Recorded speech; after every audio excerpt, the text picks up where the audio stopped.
दोस्तों नमस्कार, ये है मार्गदर्शन फॉर सिविल सर्विसेज। मैं अनुराग चौधरी।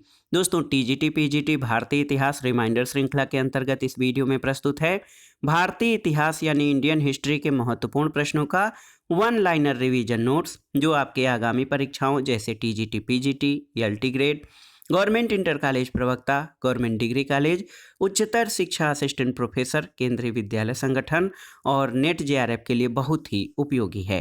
दोस्तों इस वीडियो में हम मौर्य एवं मौर्योत्तर काल से संबंधित महत्वपूर्ण प्रश्नों को कवर करेंगे। तो आइए शुरू करते हैं आज का वीडियो। सबसे पहले आइए देखते हैं मौर्य काल से संबंधित महत्वपूर्ण प्रश्नों को।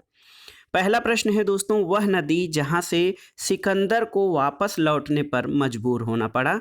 तो उत्तर है ब्यास नदी। दोस्तों ब्यास नदी से सिकंदर को वापस लौटने पर मजबूर होना पड़ा था।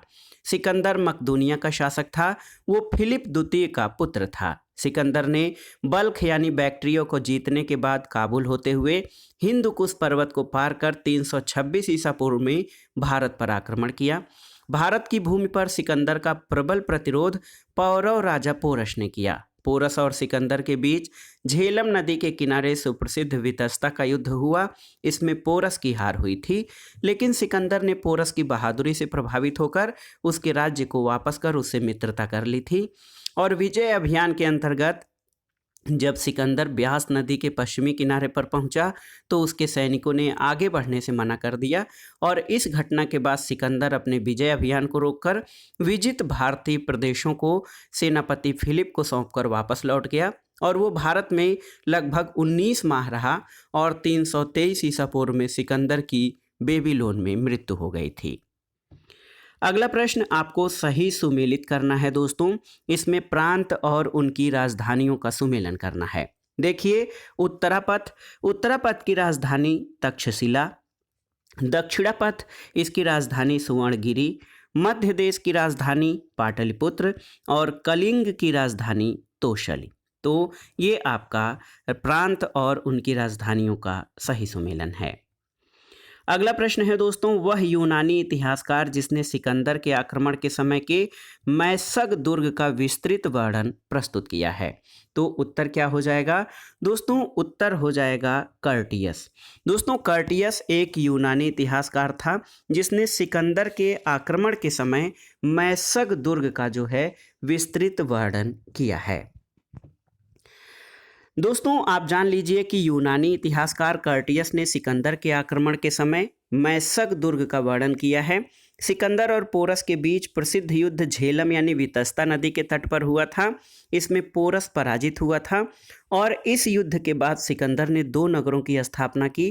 पहला नगर रणक्षेत्र में ही विजय के उपलक्ष्य में बसाया गया, जिसका नाम निकैया यानी विजयनगर रखा गया, और दूसरा नगर झेलम नदी के दूसरे तट पर बसाया गया, जहां सिकंदर का प्रिय घोड़ा बूके फाला मरा था और घोड़े के नाम पर इस नगर का नाम बऊ केफला रखा गया था। तो याद रखिएगा दोस्तों, यूनानी इतिहासकार कर्टियस ने सिकंदर के आक्रमण के समय मैसग दुर्ग का विस्तृत वर्णन किया है। अगला प्रश्न सूची 1 का सूची 2 से सुमेलन करना है। इसमें मौर्य शासन और उनके जो प्रशासक रहे उनका जो विभाग रहा उससे संबंधित सुमेलन करना है। अकराध्यक्ष, दोस्तों अकराध्यक्ष जो है वो खनिज विभाग का अध्यक्ष था। कुप्याध्यक्ष वन संपदा का अध्यक्ष होता था। पड़याध्यक्ष वाणिज्य विभाग का अध्यक्ष और पौतवाध्यक्ष दोस्तों ये माप तौल विभाग का अध्यक्ष होता था। अगला प्रश्न है, चंद्रगुप्त मौर्य को क्षत्रिय कौन मानता है? तो आप जान लीजिए दोस्तों, चंद्रगुप्त मौर्य को दिव्यावदान ग्रंथ में क्षत्रिय माना गया है। बहुत ही महत्वपूर्ण है दोस्तों, आप जान लीजिए कि बौद्ध ग्रंथ चंद्रगुप्त मौर्य को क्षत्रिय मानते हैं और दिव्यावदान एक जो है बौद्ध ग्रंथ है। इसके अतिरिक्त पुराणों में भी चंद्रगुप्त मौर्य को निम्न जाति का माना गया है।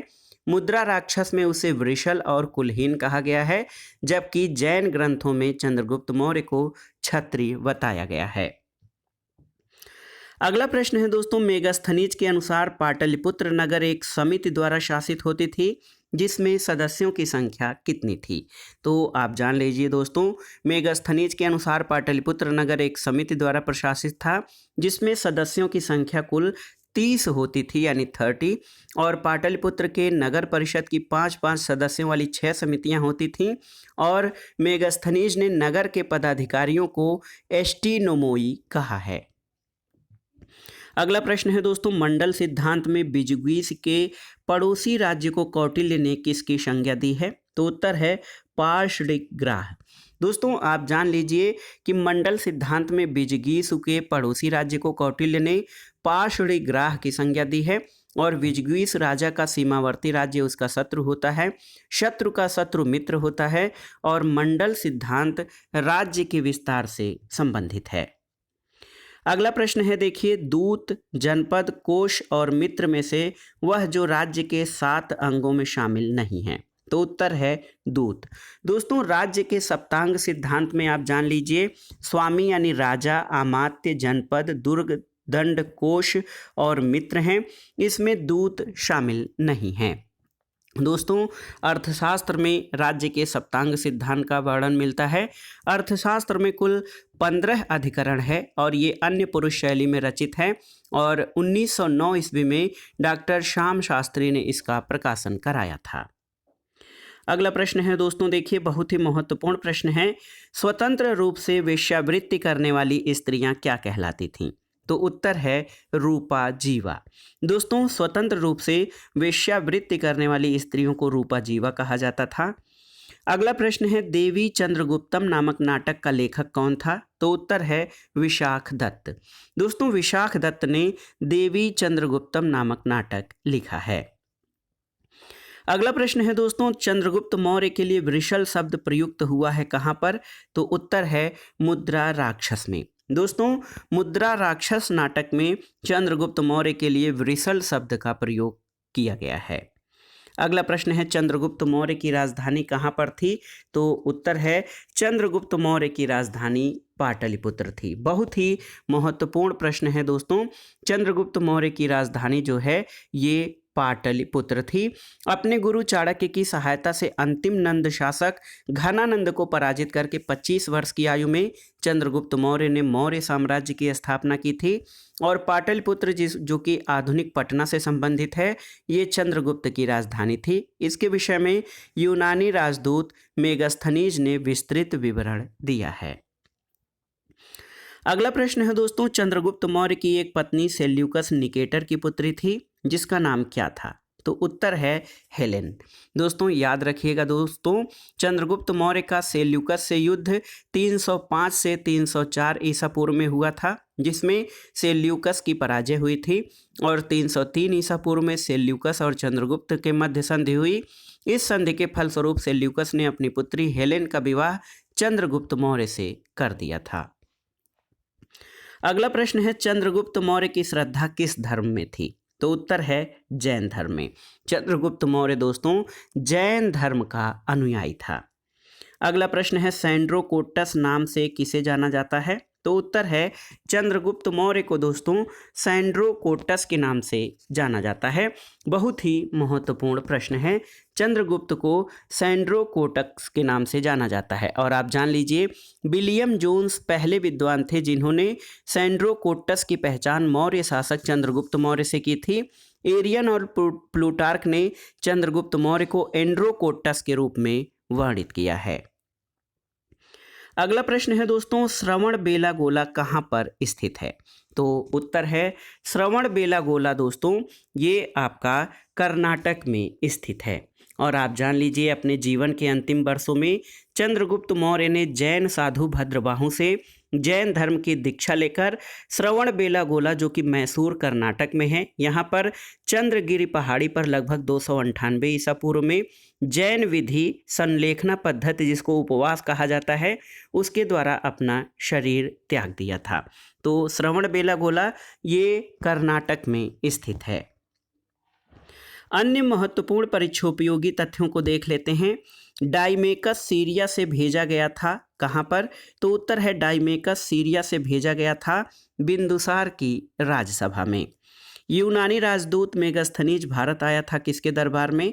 तो उत्तर है चंद्रगुप्त मौर्य के दरबार में यूनानी राजदूत जो है ये मेगस्थनीज भारत आया था। और मेगस्थनीज की महत्वपूर्ण कृति इंडिका है, जिसमें उस समय की तत्कालीन सामाजिक, आर्थिक और राजनीतिक दशा का वर्णन किया गया था। दोस्तों मेगास्थनीज सेल्यूकस का राजदूत था और चंद्रगुप्त मौर्य के दरबार में ये 304 ईसा पूर्व से 299 ईसा पूर्व के बीच रहा और उसके ग्रंथ इंडिका से चंद्रगुप्त मौर्य के प्रशासन की विश्वसनीय जानकारी मिलती है। अगला प्रश्न है दोस्तों, अमित्रघात की संज्ञा किसे दी जाती है? तो बिंदुसार को अमित्रघात की संज्ञा दी जाती है। अगला प्रश्न है, अमित्रघात का अर्थ क्या है? तो उत्तर है, अमित्रघात का अर्थ होता है शत्रुओं का नाश करने वाला। दोस्तों बहुत ही महत्वपूर्ण प्रश्न है ये, याद रखिएगा। अमित्रघात बिंदुसार को कहा जाता है, जिसका अर्थ होता है शत्रुओं का नाश करने वाला। अगला प्रश्न है कि अशोक के शिलालेखों को पढ़ने का श्रेय सर्वप्रथम किसे प्राप्त है? तो उत्तर है जेम्स प्रिंसेप को। दोस्तों जेम्स प्रिंसेप ने सबसे पहले 1837 में अशोक के लेखों का उद्वाचन किया, यानी उसको पढ़ा। उन्होंने उनके लेखों को देवनामपेय की पहचान सिंघल के राजा तिस्य से कर डाली थी और कालांतर में ये तथ्य प्रकाश में आया कि सिंघली अनुश्रुतियों, दीपवंश और महावंश में ये उपाधि अशोक के लिए प्रयुक्त की गई है। इसलिए 1915 ईस्वी में मस्की यानी कर्नाटक से प्राप्त लेख में अशोक नाम भी पढ़ लिया गया था।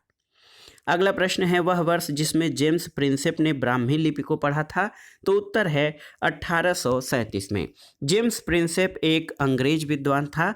इसने सबसे पहले अशोक के शिलालेखों को पढ़ने का जो है सौभाग्य प्राप्त हुआ या इसमें सफलता प्राप्त की। अगला प्रश्न है, राजा को मंत्रियों से परामर्श लेना चाहिए, अकेला पहिया नहीं चल सकता, ये कथन किसका है?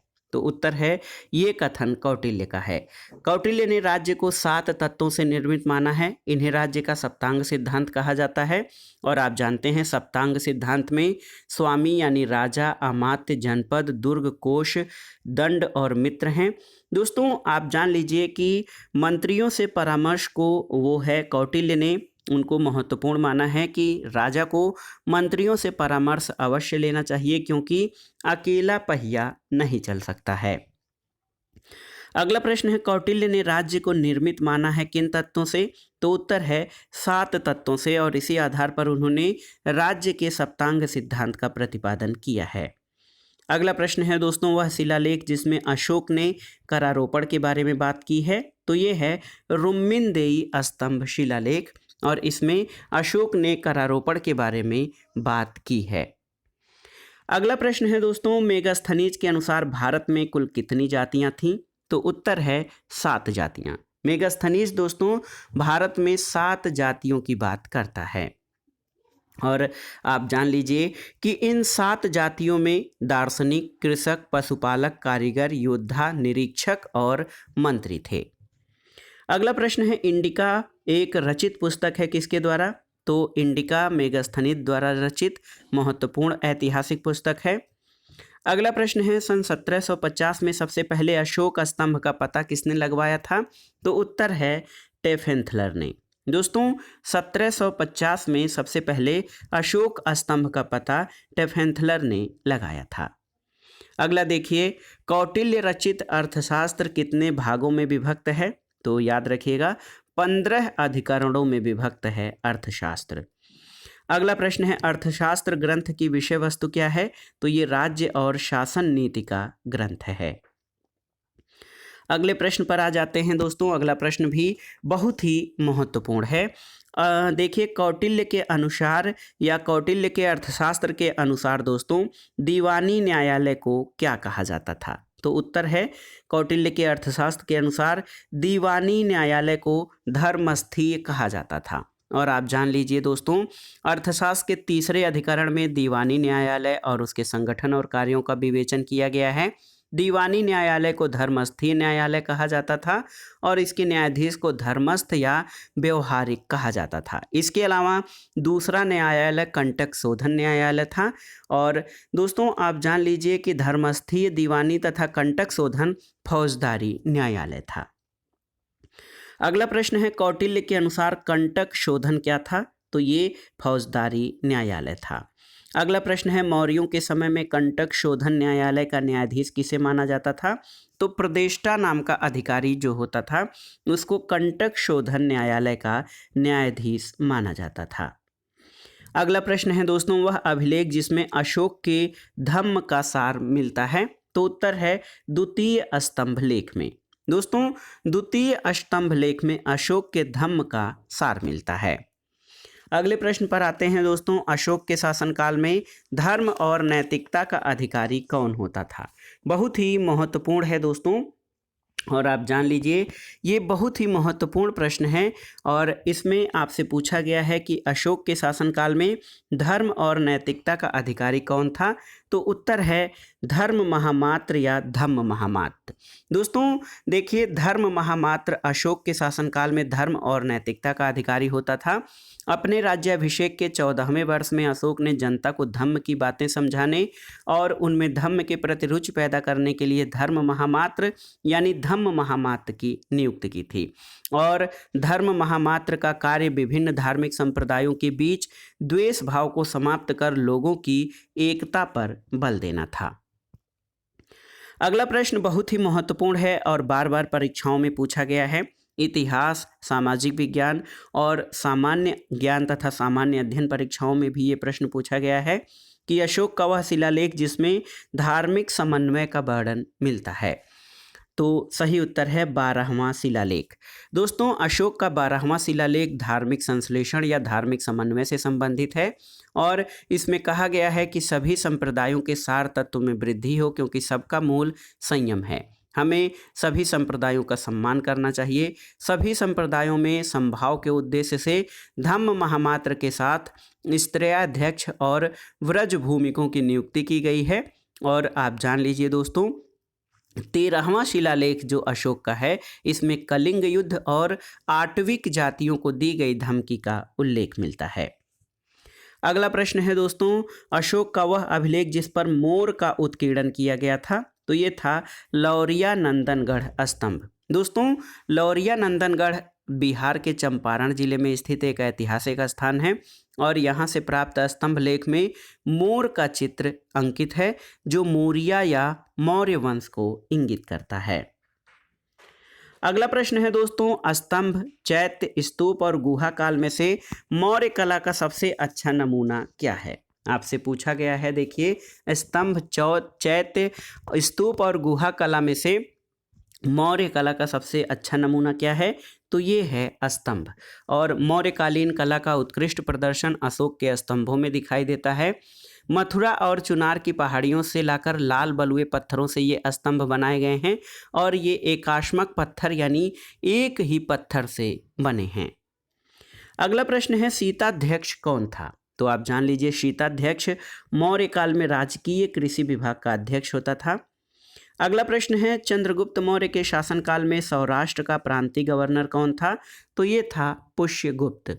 दोस्तों आप जान लीजिए कि चंद्रगुप्त मौर्य के शासनकाल में सौराष्ट्र का प्रांतीय गवर्नर पुष्यगुप्त था। अगला प्रश्न है मौर्य काल में राजस्व व्यवस्था की देखरेख करने वाला अधिकारी कौन था? तो इसको समाहर्ता कहते थे। आप जान लीजिए दोस्तों बहुत ही महत्वपूर्ण प्रश्न है। समाहर्ता जो है ये मौर्य काल में राजस्व की देखरेख करने वाला अधिकारी था। दोस्तों समाहर्ता राजस्व विभाग का प्रमुख अधिकारी था। इसका मुख्य कार्य राजस्व इकट्ठा करना, आय व्यय का विवरण रखना और वार्षिक बजट तैयार करना होता था। अगला प्रश्न है राजकीय कोष का प्रमुख अधिकारी कौन था? तो मौर्य काल में राजकीय कोष का मुख्य अधिकारी कोषाध्यक्ष या सन्निधाता कहलाता था। ग्रामों से भू राजस्व इकट्ठा करने वाला कौन अधिकारी होता था? तो इसको स्थानिक कहते थे। स्थानिक दोस्तों ग्रामों से भू राजस्व इकट्ठा करता था जबकि उसे लिखने का कार्य गोप करता था। अगला एक सुमेलन करना है। इसमें आप देखिए मेगस्थनीज इसने मौर्य वंश का वर्णन किया है। मौर्य वंश के समय में ये भारत आया था। फाहियान गुप्त वंश के बारे में वर्णन देता है। वेनसांग ने हर्षवर्धन के समय काल में भारत की यात्रा की और इसका संबंध पुष्यभूति वंश से है और डाइमेकस ये मौर्य वंश से संबंधित है। अगला प्रश्न है दोस्तों, देखिए वह अभिलेख जिसमें अशोक बुद्ध धर्म और संघ के प्रति विश्वास प्रकट करता है, वो कौन सा अभिलेख है? तो उत्तर है दोस्तों भाब्रू लघु शिलालेख। दोस्तों भाब्रू या बैराट अभिलेख में अशोक का नाम प्रियदर्शी मिलता है और इस अभिलेख में अशोक बुद्ध धर्म और संघ के प्रति विश्वास प्रकट करता है। अगला प्रश्न है, सारनाथ, लुम्बिनी, कलिंग और सांची में से वह स्थान जिसे अशोक ने करमुक्त किया था, तो उत्तर है लुम्बिनी को। दोस्तों लुम्बिनी को अशोक ने करमुक्त कर दिया था। अगला प्रश्न है, वह अभिलेख जिसमें चंद्रगुप्त मौर्य और अशोक दोनों के नाम का उल्लेख है, तो उत्तर है ये जूनागढ़ अभिलेख।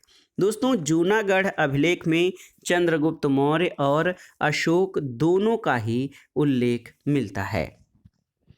अगला प्रश्न है, अशोक का शरेकुना अभिलेख कहाँ पर स्थित है, तो उत्तर है कंधार में। देखिए बहुत ही महत्वपूर्ण प्रश्न है। अशोक का सरेकुन या सरेकुना अभिलेख ये कंधार में स्थित है। सरेकुन अभिलेख यूनानी और आर्मेइक लिपियों में लिखा गया द्विभाषी अभिलेख है। अगला प्रश्न है, मौर्य प्रशासन में लक्षणाध्यक्ष क्या होता था, तो ये टकसाल का अध्यक्ष होता था लक्षणाध्यक्ष। याद रख लीजिए दोस्तों, मौर्य प्रशासन में लक्षणाध्यक्ष ये टकसाल का अध्यक्ष होता था और मौर्य प्रशासन में तृतीय श्रेणी के अमात्य जो हैं वो विभागीय अध्यक्ष होते थे। देखिए अगला प्रश्न है, विविताध्यक्ष कौन होता था, तो विविताध्यक्ष चरागाह का अध्यक्ष होता था। अगला प्रश्न सुमेलन से संबंधित है। देखिए अशोक स्तंभ लौरिया नंदनगढ़ से प्राप्त है। सांड वाली राजधानी रामपुरवा को कहते हैं। लोमर सी गुफा ये बराबर पहाड़ी में निर्मित है और छिद्र युक्त तरकूप ये रोपड़ से प्राप्त हुआ है।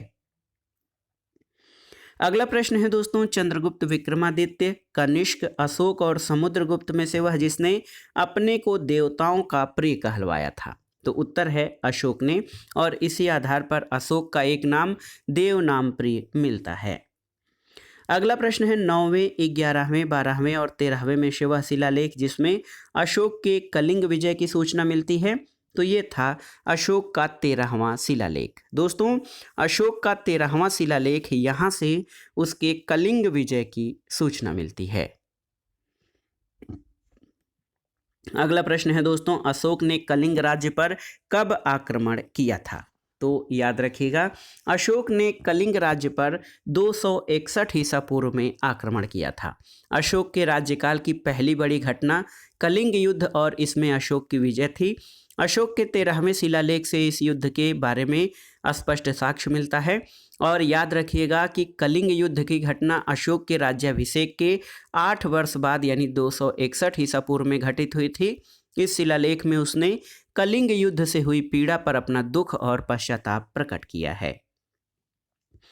अगला प्रश्न है, युद्ध, मूर्ति, धर्म और राज्य में से 13वां शिलालेख किससे संबंधित है, तो अशोक का 13वां शिलालेख ये युद्ध से संबंधित है। अगला प्रश्न है दोस्तों, सम्राट अशोक ने महाराष्ट्र में बौद्ध धर्म के प्रचार के लिए किस प्रचारक को भेजा था, आपको बताना है, तो उत्तर है महाधर्म रक्षित को। याद कर लीजिए दोस्तों, महाधर्म रक्षित जो है इसको अशोक ने बौद्ध धर्म के प्रचार के लिए महाराष्ट्र में भेजा था। सिंहली अनुश्रुतियों और दीपवंश और महावंश के अनुसार अशोक के शासनकाल में पाटलिपुत्र में बौद्ध धर्म की तृतीय संगीति हुई थी और इसकी समाप्ति के बाद भिन्न भिन्न देशों में बौद्ध धर्म के प्रचार के लिए भिक्षु भेजे गए थे। देखिए इसमें महाधर्म रक्षित को महाराष्ट्र और धर्म रक्षित को अपरांतक, महादेव को महिषमंडल और रक्षित को बनवासी, सोन तथा उत्तर को सुवर्ण भूमि में और महेंद्र और संघमित्रा को लंका में भेजा गया था। तो यहाँ पर देखिए महारक्षित को यवन देश, धर्म रक्षित को अपरांतक, महादेव को महिषमंडल और महेंद्र और संघमित्रा को लंका यानी श्रीलंका में बौद्ध धर्म के प्रचार के लिए भेजा गया था।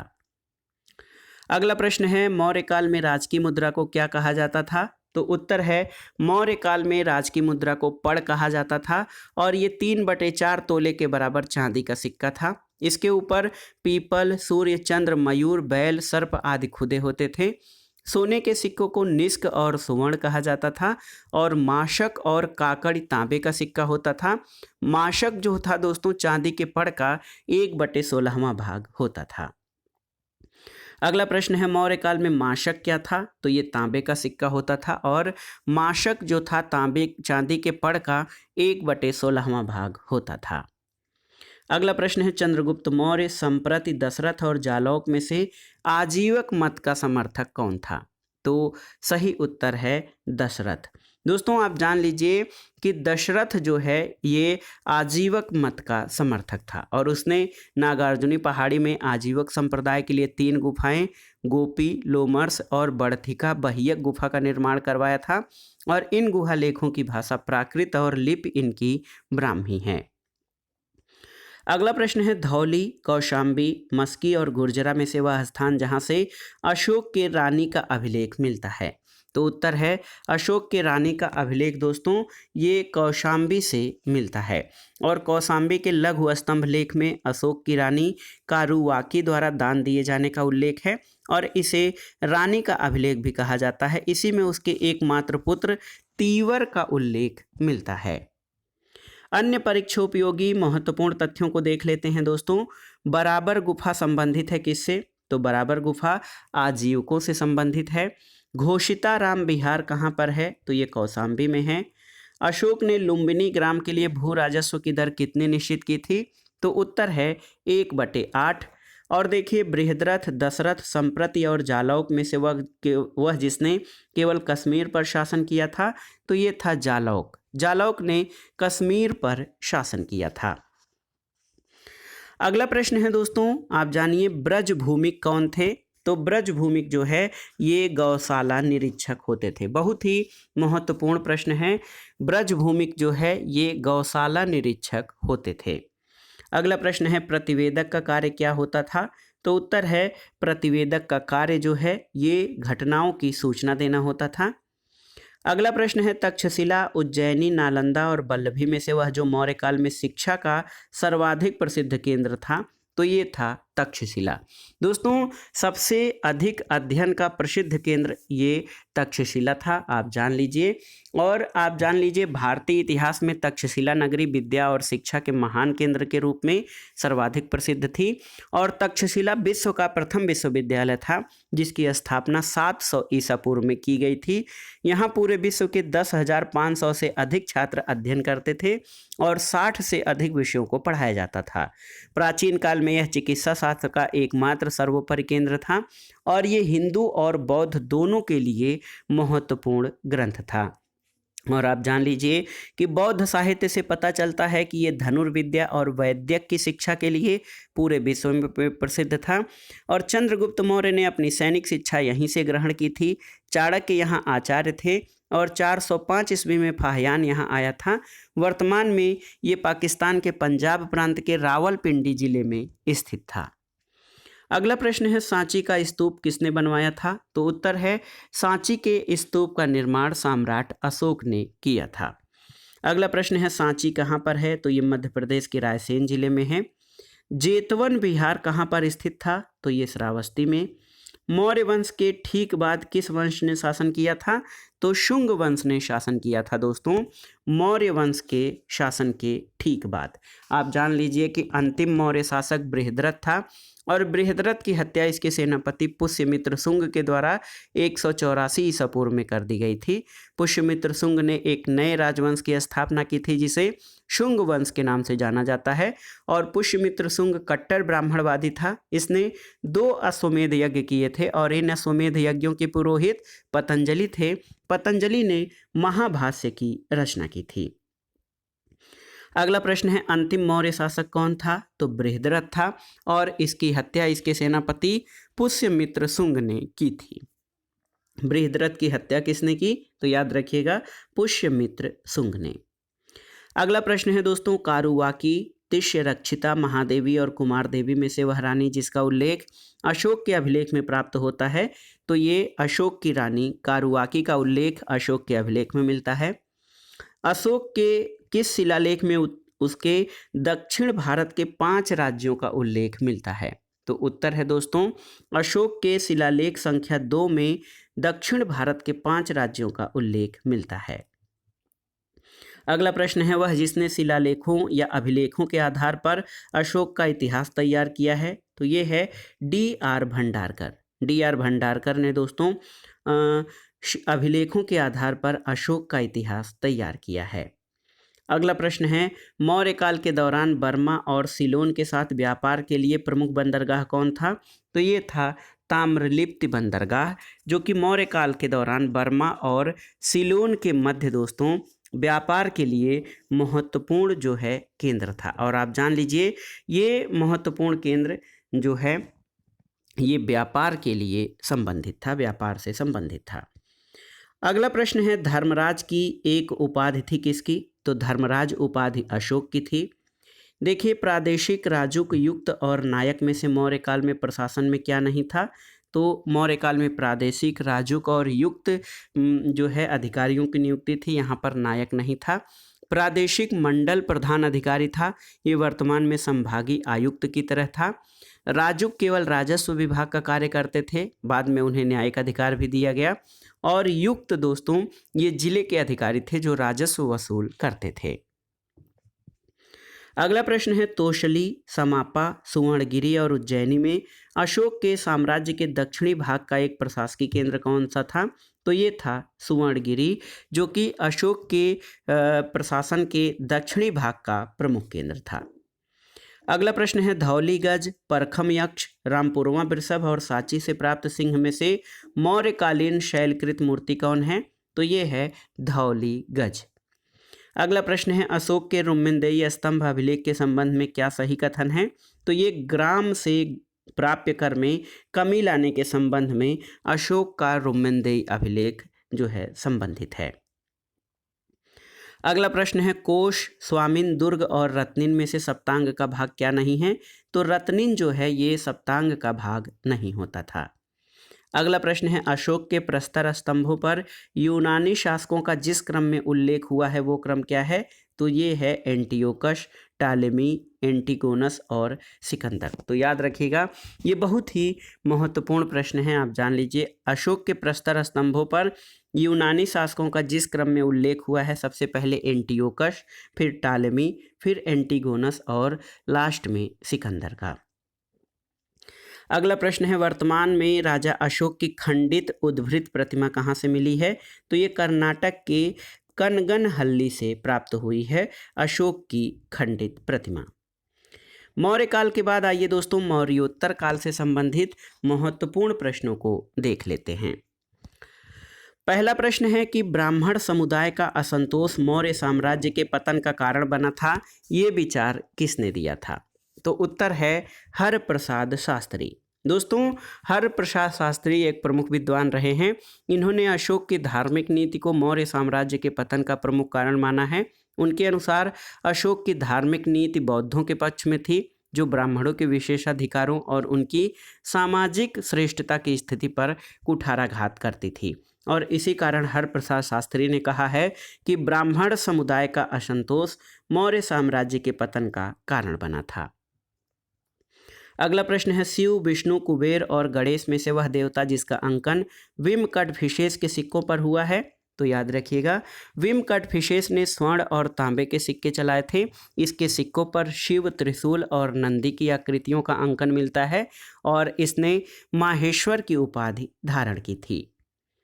अगला प्रश्न है, मथुरा से प्राप्त खड़ी मुद्रा की आदम कद प्रतिमा किससे संबंधित है, तो उत्तर है ये कुषाण काल से संबंधित है। और दोस्तों मथुरा से प्राप्त खड़ी मुद्रा की आदमकद प्रतिमा कुषाण काल से संबंधित है। मथुरा के शिल्पी यक्ष तथा नाग की सुंदर मूर्तियां बनाने में बहुत अधिक निपुण थे। अगला प्रश्न है दोस्तों, गुप्त, सातवाहन, कुषाण और मौखर में से शीशे के सिक्के किसने चलाए थे, तो उत्तर है सातवाहन शासकों ने दोस्तों शीशे के सिक्के चलाए थे। इसके अलावा हिंद यवन शासक स्ट्रेटो द्वितीय ने भी शीशे के सिक्के चलाए थे। अगला प्रश्न है, खारवेल का हाथी गुम्फा लेख उत्कीर्ण है किस भाषा में, तो उत्तर है प्राकृत भाषा में। और कलिंग के चेद वंश का सबसे प्रतापी शासक खारवेल था। इसके विषय में जानकारी का प्रमुख स्रोत इसका हाथी गुम्फा अभिलेख है और ये लेख प्राकृत भाषा में है। प्राचीन भारतीय इतिहास के लिए इसका बहुत अधिक महत्व है। खारवेल किस वंश से संबंधित था? तो याद रखिएगा, खारवेल कलिंग के चेद वंश से संबंधित था। अगला प्रश्न है दोस्तों, कनिष्क, हुविष्क, वासुदेव और मिनांडर में से वह शासक जो बौद्ध भिक्षु नागसेन से प्रभावित हुआ था। तो उत्तर है बौद्ध भिक्षु नागसेन से मिनांडर यानी मिलिंद प्रभावित हुआ था और मिनांडर और उसके पुत्र स्ट्रेटो प्रथम ने जो उनके सिक्के हैं वो मथुरा से प्राप्त होते हैं। अगला प्रश्न है दोस्तों, चोल, सुंग, कुषाण और गुप्त वंश में से वह जिसने हत्या कर सत्ता हथियाई और जिसका अंत भी हत्या से हुआ, तो ये था शुंग वंश। आप जान लीजिए दोस्तों, शुंग वंश जो था, शुंग वंश अंतिम मौर्य सम्राट बृहद्रथ की हत्या करके इसके सेनापति पुष्यमित्र शुंग ने शुंग वंश की स्थापना की थी और अंतिम शुंग शासक देवभूति के मंत्री वासुदेव ने इसकी हत्या करके 75 ईसा पूर्व में कण्व वंश की स्थापना की थी। लेकिन अंततोगत्वा अंतिम कण्व शासक सुशर्मन की हत्या 30 ईसा पूर्व में सिमुक ने कर दी और एक नवीन ब्राह्मण वंश आंध्र शातवाहन वंश की नींव डाली थी। अगला प्रश्न है, शुंग वंश का संस्थापक कौन था? तो ये था पुष्यमित्र शुंग। योग सूत्र के रचयिता कौन है? तो महर्षि पतंजलि योग सूत्र के रचयिता थे।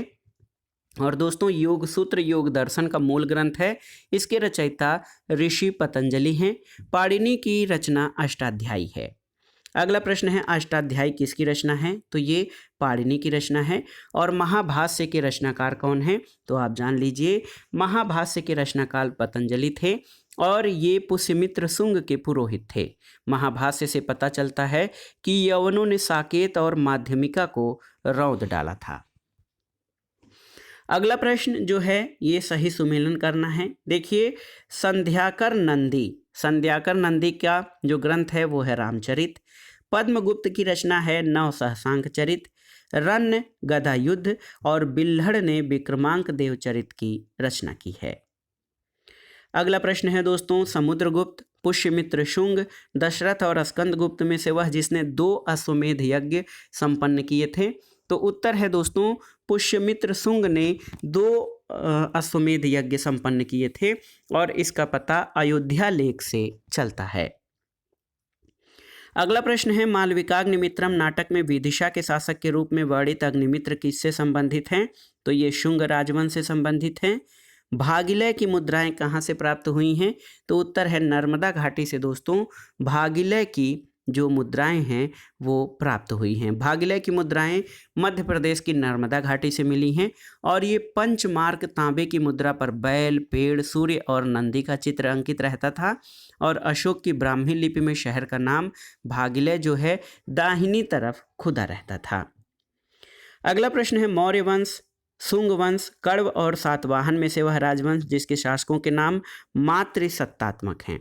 तो उत्तर है दोस्तों सातवाहन वंश के शासकों के नाम मातृसत्तात्मक हैं क्योंकि उत्तर भारत के आर्यजनों के समाज में पिता का महत्व माता से अधिक था, लेकिन सातवाहनों में हमें मातृसत्तात्मक ढांचे का आभास मिलता है और उनके राजाओं के नाम उनकी माताओं के नाम पर रखने की प्रथा थी। जैसे गौतमी पुत्र सातकर्णी, वासिष्ठी पुत्र आदि नामों से यह स्पष्ट है कि उनके समाज में माता की प्रतिष्ठा अधिक थी। अगला प्रश्न है दोस्तों, सातवाहनों की राजकीय भाषा क्या थी? तो प्राकृत थी। गौतमी पुत्र सातकर्णी शासक था किस वंश का?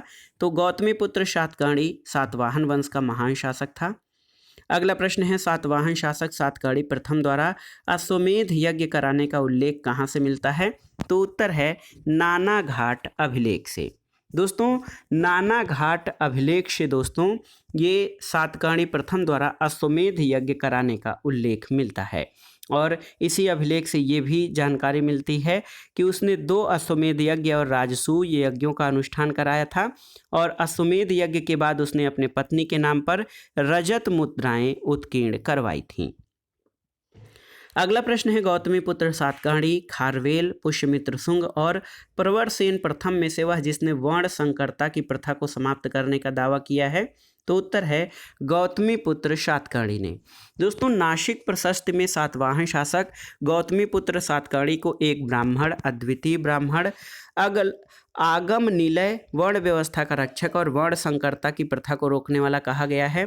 उसने शक विजय के उपलक्ष्य में वेड़ा कटक नगर की स्थापना की थी और इसका समकालीन शक शासक नहपान था। अगला प्रश्न है दोस्तों, वह सातवाहन शासक जो शकों, यवनों और पहलवों के संहारकर्ता के रूप में जाना जाता है, तो ये गौतमीपुत्र सातकर्णी था। दोस्तों गौतमीपुत्र सातकर्णी के राजचिन्ह से युक्त मुद्राओं वाला शक शासक कौन था, तो ये था नहपान। अगला प्रश्न दोस्तों, परीक्षा उपयोगी महत्वपूर्ण जो तथ्य हैं उनको देखिए। बेस नगर में गरुड़ स्तंभ किसने बनवाया था? बहुत ही महत्वपूर्ण प्रश्न है दोस्तों। बेस नगर में गरुड़ स्तंभ हेलियोडोरस ने बनवाया था और ये बहुत ही महत्वपूर्ण प्रश्न है, आप जान लीजिए। और ये दोस्तों आप जान लीजिए कि एंटियाल कीट्स ने शुंग शासक भागभद्र के विदिशा यानी बेसनगर स्थित दरबार में एक राजदूत हेलियोडोरस को भेजा, जिसने विदिशा में एक गरुड़ स्तंभ स्थापित किया और उस पर वासुदेव का नाम अंकित करवाया। इससे पता चलता है कि हेलियोडोरस ने स्वयं भागवत धर्म अपना लिया था। अगला प्रश्न है दोस्तों, किस स्तूप के अवशेष से शंख लिपि के लेख प्राप्त हुए हैं? तो ये है भरहुत। भरहुत स्थल से दोस्तों शंख लिपि के अवशेष प्राप्त हुए हैं। अगला प्रश्न है, हाथी गुम्फा, जूनागढ़, एरण और धौली अभिलेख में से प्राचीनतम जल नहर का प्रमाण कहाँ से मिलता है? तो हाथी गुम्फा अभिलेख से दोस्तों प्राचीनतम जल नहर का प्रमाण मिलता है। अगला प्रश्न है, वह शासक जिसके शासनकाल में सेंट थॉमस नामक ईसाई भारत में ईसाई धर्म के प्रचार के लिए भारत आया था? तो ये था गोंडोफर्नीज। दोस्तों गोंडोफर्नीज के शासनकाल में जो है ये सेंट थॉमस नामक ईसाई भारत में ईसाई प्रचार के लिए आया था और गोंडोफर्नीज का शासनकाल 20 से 41 ईस्वी है और इसमें सेंट थॉमस ईसाई द्वारा भारत में ईसाई धर्म का प्रचार करना महत्वपूर्ण घटना थी और वो तमिलनाडु में मार डाला गया था और इस प्रकार ईसाई धर्म भारत में पहली सदी में आया था। अगला प्रश्न है दोस्तों, मिलिंद पन्हो का लेखक कौन था? तो ये था नागसेन। दोस्तों मिलिंद पन्हो एक पाली ग्रंथ है। इसमें भारतीय यूनानी शासक मिनांडर यानी मिलिंद द्वारा बौद्ध धर्म के संबंध में पूछे गए प्रश्नों का वर्णन मिलता है। अगला प्रश्न है, मौर्य वंश, रोमन, इंडो ग्रीक तथा गुप्त काल में से भारत में सबसे पहले सोने के सिक्के किसने प्रारंभ किए थे? तो इंडो ग्रीक ने। दोस्तों उत्तर पश्चिम भारत में स्वर्ण सिक्कों का प्रचलन इंडो ग्रीक यानी हिंद यवन राजाओं ने करवाया था, जबकि इन्हें नियमित और पूर्ण रूप से प्रचलित करवाने का श्रेय कुषाण शासकों को जाता है। अगला प्रश्न है, वह कुषाण शासक जिसने भारत में सबसे पहले स्वर्ण सिक्कों का प्रचलन किया? तो इसका नाम था विमकडफिसेस। दोस्तों स्वर्ण सिक्कों का सबसे पहले प्रचलन हिंद यवन शासकों ने करवाया था, लेकिन कुषाण शासकों में विमकडफिसेस ने सबसे पहले सोने के सिक्के जारी किए थे। अगला प्रश्न है, ही उमी, शुआंगमी, कुई शुआंग और हित उनमें से कुषाण शासक यूची जाति की शाखा से संबंधित है? तो आप जान लीजिए कुई शुआंग जो शासक हैं वो यूची जाति की जो है कुई शुआंग शाखा से संबंधित थे। गौतमी सातकर्णी की माँ का नाम क्या था? तो गौतमी सातकर्णी की माँ का नाम गौतमी था। चष्टन किससे संबंधित है?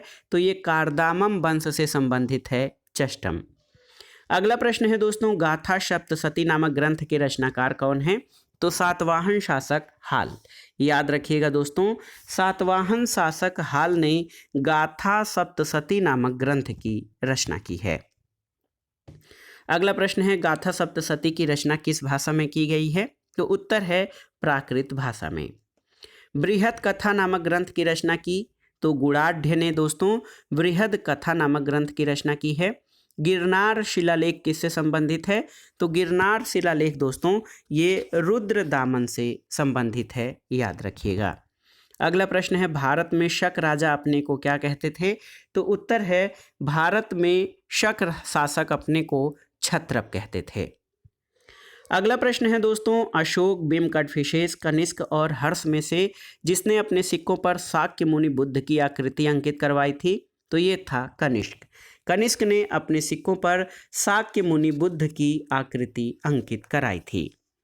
अगला प्रश्न है दोस्तों, देखिए, मथुरा, सांची, वाराणसी, पाटलिपुत्र में से कनिष्क की दूसरी राजधानी क्या थी? तो याद रखिएगा दोस्तों, कनिष्क की दूसरी राजधानी जो है ये मथुरा थी। कुषाण वंश के शासक कनिष्क की पहली राजधानी पुरुषपुर यानी पेशावर थी, जबकि दूसरी राजधानी मथुरा थी। कुषाण काल में मथुरा कला और स्थापत्य कला का प्रमुख केंद्र था और यहाँ की मूर्तियों का निर्माण लाल बलुए पत्थर से किया गया है। अगला प्रश्न है दोस्तों, कनिष्क की कश्मीर विजय का उल्लेख किस ग्रंथ में मिलता है? तो कल्हड़ रचित राज तरंगड़ी में दोस्तों कनिष्क के कश्मीर विजय का उल्लेख मिलता है। और आप जान लीजिए कि जो है कनिष्क जो है कुषाण वंश का महानतम शासक था। अगला प्रश्न है, राज तरंगड़ी की रचना कब हुई थी? तो उत्तर है, राज तरंगड़ी की रचना दोस्तों 12वीं सदी में हुई थी। अगला प्रश्न है, कुजुल कटफिशेस कनिष्क प्रथम, हुविस्क और वासुदेव में से वह शासक जिसके शासनकाल में गांधार कला शैली का शुभारंभ हुआ था? तो उत्तर है, कनिष्क प्रथम के शासनकाल में दोस्तों गांधार कला शैली का शुभारंभ हुआ था। अगला प्रश्न है दोस्तों, बुद्ध चरित्र का लेखक कौन है? तो उत्तर है अश्वघोष। दोस्तों अश्वघोष, नागार्जुन, पार्श्व और चरक कुषाण शासक कनिष्क के दरबार में रहते थे। और आप जान लीजिए अश्वघोष की रचनाओं में बुद्ध चरित्र, सौंदरानंद और शारिपुत्र प्रकरण प्रसिद्ध हैं। इनमें प्रथम 2 महाकाव्य हैं और अंतिम नाटक है। तो आप जान लीजिए दोस्तों, अश्वघोष की तुलना विद्वानों ने मिल्टन, कांट और वाल्टेयर आदि से की है। प्रज्ञा पारमिता सूत्र की रचना किसने की है? तो उत्तर है नागार्जुन। नागार्जुन के द्वारा महत्वपूर्ण ग्रंथ प्रज्ञा पारमिता सूत्र की रचना की गई है। अगला प्रश्न है दोस्तों, कनिष्क, बिंबिसार, चंद्रगुप्त, विक्रमादित्य और अशोक में से वह शासक जिसके दरबार में चरक रहते थे? तो उत्तर है कनिष्क के दरबार में। शक संवत कब प्रारंभ हुआ था आपको बताना है? तो उत्तर है 78 ईस्वी में। दोस्तों शक संवत का प्रारंभ 78 ईस्वी में माना जाता है और भारत का राष्ट्रीय कैलेंडर शक संवत पर आधारित है। ये ग्रेगोरियन कैलेंडर के साथ साथ 22 मार्च 1957 से अपनाया गया था। भारत का राष्ट्रीय कैलेंडर किस पर आधारित है? तो भारत का राष्ट्रीय कैलेंडर शक संवत पर आधारित है। अगला प्रश्न है दोस्तों, कनिष्क के सारनाथ अभिलेख में उल्लिखित 2 महाक्षत्रप कौन हैं? तो उत्तर है वनस्पर और खरपल्लान। ये कनिष्क के सारनाथ नामक अभिलेख में उल्लिखित 2 महाक्षत्रप हैं। कुषाण काल में मथुरा से मूर्तियां अधिकांशतः किस पत्थर पर बनाई गई हैं? तो याद रखिएगा लाल बलुआ पत्थर पर। पेरिप्लस ऑफ द इरिथ्रियन सी का लेखक कौन है? तो एक अज्ञात यूनानी नाविक दोस्तों पेरिप्लस ऑफ द इरिथ्रियन सी का लेखक है। अगला प्रश्न है देखिए, सिंगालवाद सुत्त, संयुक्त निकाय, सोनदंड सुत्त और अंगुत्तर निकाय में से वह ग्रंथ जिसमें कहा गया है कि जब कोई व्यक्ति संघ में प्रवेश पाता है तो वह वर्ण विहीन हो जाता है। तो बौद्ध ग्रंथ अंगुत्तर निकाय में कहा गया है दोस्तों, जब कोई व्यक्ति संघ में प्रवेश पाता है तो वो वर्ण विहीन हो जाता है। अगला प्रश्न है, अरिकामेडु, बारबेरिकम, कोरके और ताम्रलिप्त में से वह बंदरगाह जो पोडुके नाम से the Periplus of the Erythraean Sea के लेखक को ज्ञात था? तो उत्तर है अरिकामेडु। देखिए बहुत ही महत्वपूर्ण प्रश्न है दोस्तों। अरिकामेडु जो है आप जान लीजिए कि ये Periplus of the Erythraean Sea के लेखक पोडुके कहता है। और दोस्तों आप जान लीजिए ये बहुत ही महत्वपूर्ण प्रश्न है। अगला प्रश्न है, बौद्ध, शैव, ईरानी और जैन में से वह धर्म जिसके देवी देवताओं के चिन्ह कुषाण मुद्राओं में नहीं मिलता है? तो उत्तर है जैन धर्म के देवी देवताओं के चिन्ह दोस्तों ये कुषाण शासकों की मुद्राओं में नहीं मिलता है। अगला प्रश्न है, नेचुरल हिस्टोरिका पुस्तक के लेखक कौन है? तो प्लिनी है। पेरिप्लस ऑफ द इरिथ्रियन सी पुस्तक लिखी गई है किस भाषा में? तो एक अज्ञात यूनानी नाविक द्वारा यूनानी भाषा में पेरिप्लस ऑफ द इरिथ्रियन सी नामक पुस्तक लिखी गई है। अगला प्रश्न कथन कारण से संबंधित है। कथन है कुषाण काल बड़े पैमाने पर सांस्कृतिक सम्मिश्रण का साक्षी है। कारण है कि कुषाण शासकों ने स्वयं अपनाकर इसकी वकालत की है। तो उत्तर है दोस्तों कथन और कारण दोनों सही हैं और ये बहुत ही महत्वपूर्ण प्रश्न है। अगला प्रश्न है दोस्तों, सातवाहन सिक्कों के संदर्भ में कौन से तथ्य सही हैं? तो दोस्तों सातवाहन शासकों ने सोने के सिक्के जारी नहीं किए थे, उन्होंने सीसा का सिक्का जारी किया था और उन्होंने पोटिन का सिक्का जारी किया था। अगला प्रश्न है, अग्निमित्र, पुष्यमित्र, सुमित्र और सुज्येष्ठ शासकों का कालानुसार क्रम क्या है? तो सबसे पहले पुष्यमित्र, उसके बाद अग्निमित्र, फिर सुज्येष्ठ और फिर सुमित्र का क्रम आता है। अगला प्रश्न है, दोहरे मस्तूल वाले पोत के चित्रण से युक्त सातवाहन सिक्के किस क्षेत्र में मिले हैं? तो ये कोरोमंडल तट में मिले हैं। अगला प्रश्न है दोस्तों, देवी उमा का नाम किसके सिक्कों पर अंकित है? तो याद रखिएगा, कुषाण के सिक्कों पर देवी उमा के नाम अंकित हैं। अगला प्रश्न और इस वीडियो का आखिरी प्रश्न है दोस्तों, देखिए, एक कुषाण देवकुल जहां राजघराने के व्यक्तियों की मूर्तियां रखी जाती थीं, मिला है कहां से? तो ये माट से मिला है। दोस्तों देखिए, बहुत ही महत्वपूर्ण प्रश्न है, आप जान लीजिए कि कुषाण देवकुल जहां राजघराने के व्यक्तियों की मूर्तियां रखी जाती थीं, वो माट नामक स्थल से मिला है। तो दोस्तों ये था आज का वीडियो। टीजीटी पीजीटी भारतीय इतिहास रिमाइंडर श्रृंखला के अंतर्गत भारतीय इतिहास के अंतर्गत मौर्य एवं मौर्योत्तर काल से संबंधित महत्वपूर्ण प्रश्नों का वन लाइनर रिवीजन नोट्स, जो आपके आगामी विभिन्न परीक्षाओं के लिए बहुत ही उपयोगी है। आप इन प्रश्नों को तैयार कर लीजिएगा। दोस्तों वीडियो आपको कैसा लगा हमें कमेंट बॉक्स में ज़रूर बताइएगा। वीडियो को लाइक करें, शेयर करें और इस चैनल मार्गदर्शन फॉर सिविल सर्विसेज को सब्सक्राइब करें। वीडियो देखने के लिए धन्यवाद। नमस्कार।